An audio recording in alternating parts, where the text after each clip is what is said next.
Olá, seja bem-vindo ao CR News desta terça-feira, 1º de julho, que o mês venha com muita novidade boa para todos nós. E olha, como esperado, o mês começa com frio. A Defesa Civil do Estado de São Paulo emitiu um alerta para a chegada de mais uma frente fria que deve provocar queda nas temperaturas e nos índices de umidade em várias regiões do estado até o dia 3 de julho. A massa de ar frio que acompanha o sistema também deve intensificar a sensação de frio, principalmente nas madrugadas, que devem registrar mínimas em torno de 12 graus na região de Catanduva. E além do frio, há alerta também para a queda acentuada da umidade relativa do ar.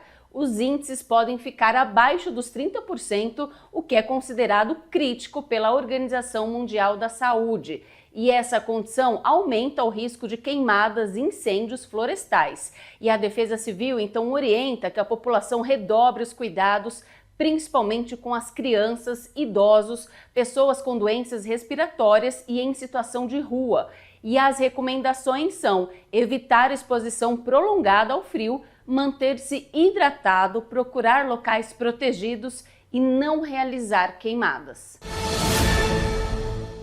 E um avião de pequeno porte caiu na tarde de hoje na estância Santa Inês, área rural de São José do Rio Preto. 2 pessoas que estavam na aeronave morreram no acidente, o piloto e um aluno que ocupavam a aeronave. E de acordo com o Corpo de Bombeiros, o avião decolou por volta das 11h50 da manhã e caiu poucos minutos depois na estrada municipal José Domingues Neto. A aeronave era um modelo utilizado para treinamento de voo. Ainda de acordo com os bombeiros, o avião não atingiu casas ou outras estruturas e não foi constatado vazamento de combustível. Foram mobilizados 16 agentes e 6 viaturas para atender a ocorrência. O CENIPA e a Polícia Técnico-Científica foram acionados. O destino da aeronave não foi informado e a Força Aérea Brasileira, a FAB, deve ser responsável pela investigação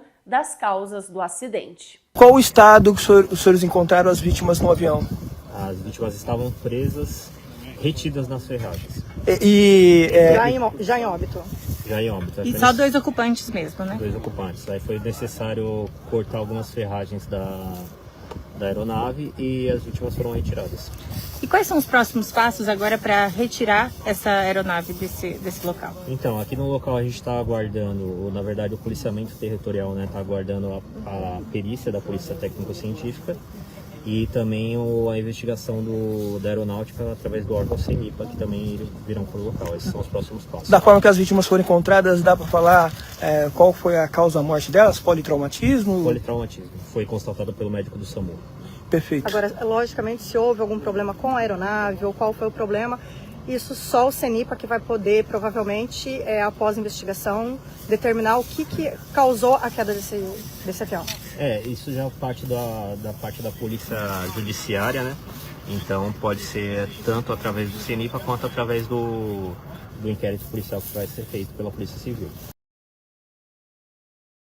E o novo salário mínimo paulista começa a valer a partir de hoje, dia 1º no estado de São Paulo. E o valor passou a ser de R$ 1.804. O novo piso salarial mensal é de 18,8% superior ao salário mínimo nacional, que é R$ 1.518. É a 3ª vez consecutiva que o reajuste para o salário mínimo do estado supera a inflação. Um acidente na manhã de hoje envolvendo um caminhão bitrem carregado com milho causou transtornos no tráfego da rodovia Roberto Mário Perosa, a SP-379, próximo ao município de Ibirá. O veículo seguia no sentido entre Urupês e Ibirá quando tombou e teve a carga espalhada sobre a pista. O motorista teria perdido o controle da direção, fazendo com que o caminhão tombasse no trecho que segue para Urupês. O milho ficou derramado sobre o asfalto, bloqueando completamente as faixas de rolamento nesse sentido, além da faixa adicional do sentido contrário. o trânsito ficou lento e gerou congestionamento e atrasos para os motoristas. Equipes do Departamento de Estradas de Rodagem foram acionadas para auxiliar na retirada da carga e do veículo. A operação demandou várias horas. Até o momento, não há informações sobre o estado de saúde do motorista e as causas do tombamento estão sendo investigadas. Olha, um golpe tem feito inúmeras vítimas em todo o Brasil, que é a do falso advogado. Os criminosos invadem o sistema da justiça e utilizam dados de processos judiciais e fotos de profissionais reais para enganar os cidadãos, levando-os a realizar pagamentos indevidos sobre a promessa de liberação de valores ou resolução de pendências judiciais. O esquema começa quando os criminosos acessam bancos de dados públicos e plataformas processuais para reunir informações detalhadas das vítimas, como nome completo, CPF, número de processos, valores envolvidos, tipo de ação e nomes dos advogados envolvidos nas ações. E eu vou conversar então com o Dr. Luciano Cássia, advogado de Catanduva, com os clientes dele que também foram enganados pelos golpistas. Então, habitualmente, infelizmente, tem equipes, tem fraudadores, né, profissionais nessa área, né? Eles entram em contato com o cliente, geralmente por WhatsApp, com uma foto sua. No meu caso, nos casos que aconteceram, eu tenho um site, eu tenho fotos no site, eles usaram uma das fotos do site para fazer um perfil falso de WhatsApp. Entraram em contato com clientes, se passando por mim, mandando cópias de peças do processo com um timbre meu, mandando documento pessoal do cliente que tem no processo, se passando por mim, dizendo que havia sido solucionado o processo, que havia dinheiro para ser pago para eles receberem. E esse número que entraram em contato é de São Paulo? Geralmente é 011, mas já teve casos de ter 017 também, né, o DDD regional aqui de Catanduva, passando, mas infelizmente não era eu, né?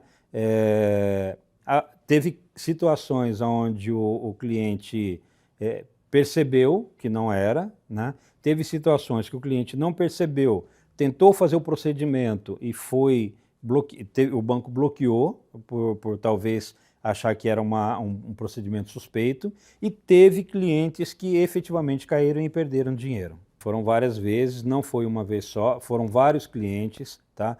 Em épocas diferentes, tá? Questão de uns 40 dias, 60 dias, no mesmo dia, 4 clientes entraram em contato comigo.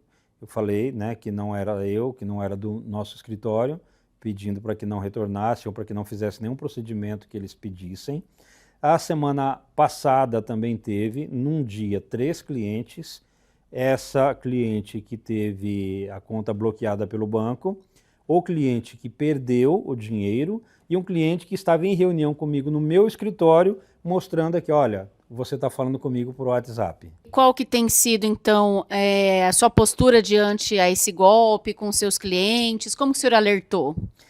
Infelizmente, às vezes a pessoa acaba não se atentando, que não sou eu, e faz o procedimento que é solicitado. Quando atenta que não sou eu, né, ela não faz. Porém, o que eu tenho alertado a todos os clientes, inclusive eu fiz uma postagem, né, no Instagram e no Facebook nesse sentido, de que não só para meus clientes, mas para qualquer outra pessoa que pode ser vítima nesse sentido, não somente de falsos advogados, né, mas de qualquer tipo de golpe, que eu oriento, que eu tenho orientado meus clientes e coloquei na postagem? Que se você receber uma mensagem de WhatsApp, tá? Ou uma ligação telefônica dizendo que é do escritório de advocacia do seu advogado, falando sobre algum tipo de processo que você tem com ele, a minha orientação é que você fala, olha, não posso falar agora, vamos marcar um outro horário para conversar, porque sim, eles retornam no dia marcado.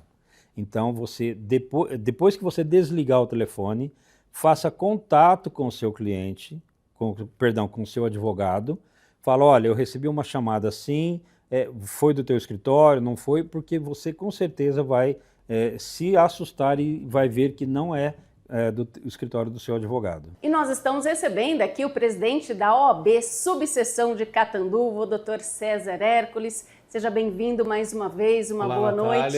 Olá, Natália, boa noite. Muito obrigado pelo convite, sempre um prazer estar aqui com vocês. A gente agradece, né, sua presença aqui, sua participação, e para explicar sobre esse assunto, né, fazer um alerta aí sobre esse golpe que, infelizmente, tem feito várias vítimas, não só em Catanduva, algo assim nacional em todo o Brasil. Doutor, a OAB, ela tem recebido denúncias ou vítimas, né, relatos de vítimas desse tipo de crime? Olha, Natália, nós temos sim, não é uma situação recente, é um golpe já antigo, como você mesma disse, em termos nacionais.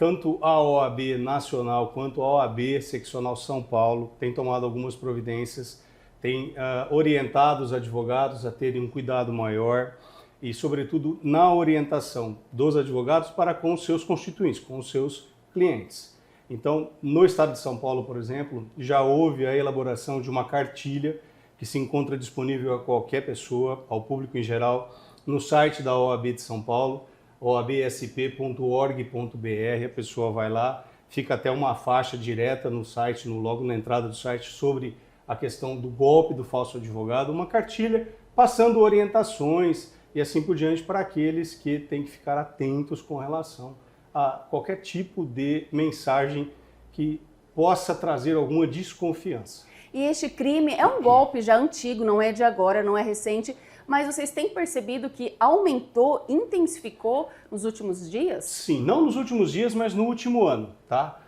Tanto é que na atual gestão da OAB São Paulo, houve essa criação de uma força-tarefa numa comissão específica para apurações sobre a questão do golpe do falso advogado.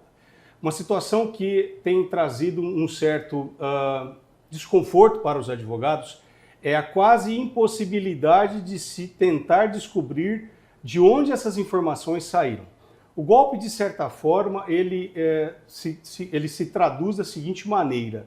Uma pessoa se passa por algum integrante de um escritório de advocacia, de algum advogado, que trabalhe junto com o advogado, ela acessa os processos desse advogado, obtém informações quase privilegiadas dentro desse processo, que ele é público, tá? Qualquer pessoa pode ter acesso a qualquer tipo de ação, exceção de ações relacionadas à família, a segredo de justiça, alguma coisa assim. Essa pessoa, com base nessas informações, acaba entrando em contato com o cliente do advogado. E às vezes ele inventa certas coisas, como por exemplo, olha, tem uma boa notícia, o seu processo está em fase final, está para liberação de determinado valor, dependendo do tipo da ação, está dependendo de um recolhimento de uma guia para determinada fase do processo e assim por diante. E ela induz o cliente, ela induz a vítima a, às vezes, recolher um boleto ou, às vezes, passar um Pix ou algo nesse sentido, lesando mais ainda a pessoa que faz parte de um processo. Porque se ela está ali no processo é porque ela já teve algum problema, né? Senão não teria o processo. Mas aí ela acaba levando a pessoa ainda a um prejuízo maior dentro de um sistema em que, em tese, deveria ser, de certa forma, seguro, né? Porque a gente está falando de poder judiciário. Exatamente. Doutor, e que ações que a OAB ela tem tomado para combater esse tipo de crime? Olha, normalmente o advogado ele não toma um certo prejuízo com isso, a não ser contra a sua imagem, tá? Imagem que eu digo por ter sido utilizado os seus dados, por ter sido utilizado alguém se passando pelo seu escritório ou algo nesse sentido, tá? Normalmente as vítimas são os clientes dos advogados que acabam fazendo recolhimentos e assim por diante, né? Recolhe fazendo uma transferência por Pix ou recolhe algum boleto ou algo assim. Então, por conta disso, a OAB tem orientado, como eu disse, os advogados a passarem certas cautelas aos seus clientes. Como, por exemplo, é muito difícil um advogado mandar alguém entrar em contato com o seu cliente para solicitar o recolhimento de uma guia de uma hora para outra, sem ter qualquer tipo de conversa com o seu cliente. Olha, estamos em determinada fase do processo, vai ser necessário daqui a um tempo recolher uma determinada guia de honorários para uma perícia, por exemplo, ou algo nesse sentido, tá? E o do que está acontecendo é que do nada, de repente, às vezes as pessoas acabam entrando em contato, esses falsários entram em contato com os clientes e pedem esse recolhimento de uma hora para outra. Então, quando isso acontecer, primeira cautela é tente entrar em contato com o seu advogado. Tente falar com aquela pessoa que você contratou, com que você tratou, com que você manteve a sua relação inicial de conversa. Ele sim vai poder confirmar se aquilo é real ou não é real. Normalmente, o golpe se dá dessa forma. Então, uma cautela principal que a OAB orienta aos advogados para passarem aos seus clientes é confirmem sempre essa situação. Paralelo a isso, na busca de uma tentativa de desmantelar, porque isso é uma quadrilha, tá? Ela foi passando o know-how desse golpe, foi passando de um para outro, um para outro, um para outro. Então, acabam se formando grupos em determinadas regiões, em determinadas localizações, que acabam repetindo esse mesmo golpe da mesma forma. Então, para tentar coibir isso daí, a OAB solicita para os advogados o preenchimento de um formulário que também está disponível na matéria relacionada ao golpe do falso advogado no site da OAB, o preenchimento correto do que aconteceu e assim por diante. Por quê? Porque aí essa força-tarefa que foi criada este ano na atual gestão do Estado de São Paulo acaba tentando, junto à Polícia Civil, à Polícia Federal também, dependendo do local do golpe e assim por diante, tomar providências e tentar, né, buscar o responsável por esse golpe, a quadrilha responsável. Já houve no estado de São Paulo a quebra de uma quadrilha relacionada a isso daí na região da Grande Metropolitana de São Paulo, na região metropolitana de São Paulo, da Grande São Paulo. Mas, como eu disse, infelizmente isso disseminou e acabou em outras regiões também tendo seus núcleos que as pessoas continuam aplicando o mesmo golpe. Eu vou te citar um exemplo. Na sexta-feira, um cliente meu, particular, de uma cidade vizinha, não conseguiu conversar comigo, uma pessoa entrou em contato com ele, solicitando justamente o recolhimento de uma guia para que houvesse andamento no processo. Ele não conseguiu entrar em contato comigo e ele tentou fazer o pagamento de uma guia que foi encaminhada. Acontece que agora eles estão... Tá ficando mais sofisticada a questão, Natália. Quando ele tentou pagar essa guia, automaticamente gerou-se um QR Code para ele seguir passo a passo. Esse passo a passo é a subtração da conta total dele. A sorte dele é que o sistema do banco acabou pegando e travou a conta. Olha. Então, era uma sexta-feira, fim de tarde, onde a agência já não está mais aberta, onde você quase dificilmente tem contato com alguém da sua agência. Facinho cair no golpe. Muito fácil. Ele ia ficar até a segunda-feira com essa conta na mão dos falsários, fazendo o que eles quisessem. Porque quando você leu por QR Code, você abriu a sua conta e você digitou a sua senha, você abriu totalmente todas as suas, vamos dizer assim, dados, né? Seus dados, toda a sua situação, né? Então, aquilo ali agora é uma sofisticação.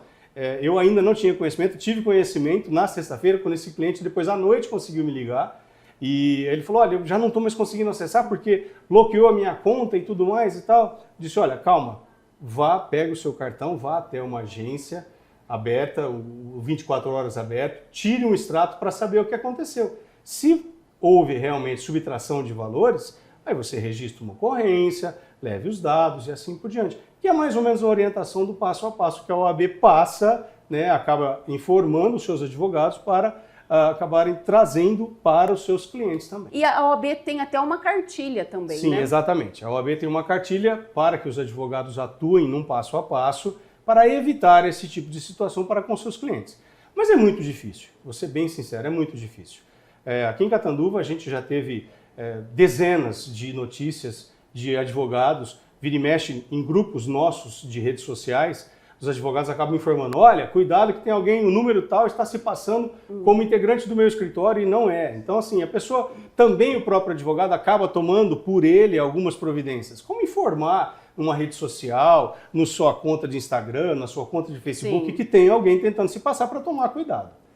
Qual que é a providência que a pessoa que caiu no golpe tem que tomar? É um boletim de ocorrência? Sim, no boletim de ocorrência, se ela caiu no golpe, infelizmente não temos mais o que fazer. É um boletim de ocorrência registrando essa situação para que se essa força-tarefa, se a Polícia Civil conseguir chegar até a pessoa envolvida, tentar alguma coisa em termos de devolução, o que é muito pouco provável. Doutor, tem algum canal, então, oficial para que as pessoas elas possam verificar se o advogado, então, ele é aquele realmente inscrito, é aquela pessoa que realmente os bandidos estão se passando por ela? Sim, sim, sim. O que acontece, Natália, a Ordem dos Advogados do Brasil, ela tem o que a gente chama de Cadastro Nacional de Advogados. Uma simples consulta ao site, tanto da OAB Federal quanto da OAB Estadual, você consegue fazer a consulta dos inscritos, de todos aqueles que são inscritos, seja por nome, seja por número de inscrição da ordem, você consegue parte do nome, você consegue fazer a consulta do advogado se aquela pessoa está inscrita ou não. Mas isso, assim, para ser muito sincero, não muda muito, porque normalmente o que a pessoa faz, o que o falsário faz? Ele se apodera pelas redes sociais, por exemplo, de algo relacionado ao seu escritório, como por exemplo um logotipo do seu escritório ou algo assim, coloca na conta dele, abre uma conta de WhatsApp, por exemplo, coloca no número lá, coloca aquele logotipo e se passa por alguém integrante do seu escritório. Ele nunca fala em nome do advogado, ele fala que ele trabalha com o advogado. Foi o que aconteceu, por exemplo, sexta-feira, né? No meu escritório, por coincidência, eu tenho apenas 2 mulheres que trabalham conosco como advogadas. E ele acabou utilizando o nome de uma delas. Olha só. E ela ainda não está inscrita no quadro da Ordem dos Advogados. Ela recentemente se formou, está prestando o exame da ordem e ela ainda não está no quadro da Ordem dos Advogados. Mas a pessoa acabou fazendo associação, por isso que induziu ele quase ao erro. Então, a consulta... É muito fácil cair, muito fácil, é muito fácil. E eles têm, vou ser sincero, eles têm uma conversa muito, muito crível. Sabe, são treinados. Para ser sincero... É uma quadrilha especializada, sim, não é qualquer bandido. Especializada. Né? É uma pena o Poder Judiciário do Estado de São Paulo facilitar essa situação. Por quê? Infelizmente, no Estado de São Paulo, hoje, está havendo uma mudança, eu explico já já, mas hoje, a maioria dos processos, a grande maioria dos processos, elas estão numa plataforma digital, de processo digital, que chama-se ESAGE. Essa plataforma, ela não vincula acessos de terceiros. Então, qualquer pessoa que tenha um certificado digital pode entrar em qualquer processo, à exceção daquele segredo de justiça. Sim. Ela pode entrar em qualquer processo. E aí, quando ela entra, ela obtém esses dados. E você não consegue, a não ser que você, por meio de um ofício da Polícia Civil, por meio de uma solicitação da Polícia Civil, você não consegue ir no banco de dados do tribunal, desse sistema SAGE, e obter a informação de acesso de terceiros. Isso também foi uma das razões. É porque é um programa particular, tá? Então, agora, o Tribunal de Justiça, a partir deste ano, paulatinamente, vai acabar fazendo a substituição desse sistema por um novo sistema de plataforma digital chamado EPROC. E aí sim, nesse novo sistema, você, advogado, consegue olhar quem teve acesso àquela ação, àqueles autos, aquele processo digital. Que fica mais fácil. Fica muito mais fácil para você levar para a Polícia Civil a informação mais correta. Olha, esse processo é meu, o doutor fulano de tal representa a parte contrária, só que eu tive esse monte de acesso aqui. Então, chame essas pessoas aqui e entendam por que elas acessaram um processo que é particular, que não tem nada demais. É público? É. Mas ninguém fica aí entrando no processo dos outros, assim, à toa, né? Alguma coisinha tem. Então, o Poder Judiciário do Estado de São Paulo, de uma certa forma, está revendo essa situação com a implantação do novo sistema de plataforma digital para os processos, que vai facilitar bastante e eu acredito que vai coibir também um pouco a atuação desses falsários. Bom, então um alerta aí para o pessoal, fique atento, quando receber algum tipo de ligação ou mensagem, verifique com o seu advogado antes de passar qualquer dado, qualquer informação, fazer Pix, porque você pode cair lá no QR Code e aí já cai no golpe e é muito mais difícil depois resolver. A principal orientação é, se você recebeu um contato que você desconfia que não seja do seu advogado, que alguma pessoa relacionada ao escritório do seu advogado, ligue para ele, confirme com ele antes de fazer qualquer transferência de valores, qualquer tipo de situação. Fique atento, nós tivemos aqui em 2023, no final de 2023, rapidinho para não me estender bastante, uma situação. Todos sabemos que nós temos uma grande rede de supermercados local que acabou indo à falência e tem vários funcionários que têm verbas rescisórias, inclusive verbas alimentares, presas dentro dessa falência, aguardando liberação. No final de 2023, entre Natal e Ano Novo, muitos desses ex-funcionários dessa rede de supermercados acabaram recebendo contatos solicitando pagamentos de uma taxinha para que fosse expedido o levantamento do dinheiro que eles tinham. E o que é pior, a pessoa tinha uma relação de dados, eu tive acesso, eu sei te falar porque eu tive acesso, uma relação de dados assim, quase que perfeita do que tinha dentro do coisa. Ele falava o nome da pessoa, o número do processo, o CPF da pessoa, quem era o advogado dele, só que aí nesse caso ele se passava por uma pessoa que estaria relacionada a outra parte e dizia, olha, o advogado está na sala, no gabinete do juiz, aguardando o recolhimento desta guia para que você tenha suas verbas rescisórias, a sua verba trabalhista, expedido um mandado de levantamento. Nessa brincadeira, a notícia que a gente tem é que aproximadamente quase 20 mil reais foram recolhidos através de boletos que caíram na conta de não sabe quem. E que dezenas de vítimas. Não teve retorno, e dezenas de vítimas. Pessoas que já estavam numa situação bastante complicada, porque aguardavam, né? Fim do ano. Fim de ano, entre Natal e Ano Novo, quem não quer receber, né? Exatamente. Já estavam, de certa forma, aguardando a liberação de verbas trabalhistas, daquilo que veio do suor dele, do trabalho dele, e acabaram ainda tendo a aplicação de um golpe. Mais uma dor de cabeça. Mais uma dor de cabeça. É uma pena, né? Então, fica aí a dica do Dr. César. Verifique com o seu advogado antes de fazer qualquer coisa. Verifique, ligue lá, porque é importante, né? E são informações importantes que o doutor está passando. Muito obrigada pela sua presença mais uma vez no jornal. Sempre estarei à disposição de vocês. Obrigada. Uma onça parda morreu após ser atropelada na rodovia Péricles Bellini, a SP 461, entre Cardoso e Votuporanga. A Polícia Militar Rodoviária foi acionada para atender a ocorrência no final da tarde de ontem, mas o animal já estava sem vida quando a equipe chegou ao local. A onça parda foi retirada da faixa de rolamento e encaminhada para a destinação ecologicamente correta. Casos de animais silvestres vítimas de acidentes são comuns no noroeste do estado de São Paulo.